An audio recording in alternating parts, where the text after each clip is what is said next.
Ако се оценува според масовноста, атмосферата помеѓу ловците и ловечките приказни по секој ловен ден, се чини дека помина времето кога ова хоби или спорт представуваше задоволство.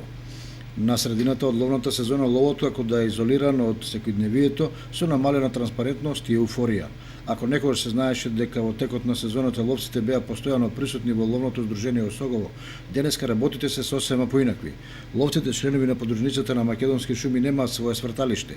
Оние кои членуваат кај концесионерот Текстил од Скопје само од време на време ќе се појават колку да завршат некоја ситна работа, а без ловечко другарство нема успешен и интересен лов.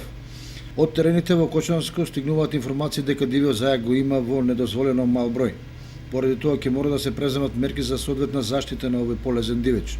Состојбата со еребиците е најповолна, бидејќи овие птици имаат идеални услови во полскиот дел од општината.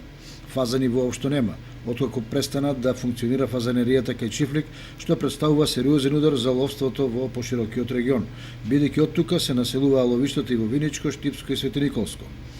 Оваа ловна сезона највозбудливо е во планинските ловишта, каде се лови дива свиња.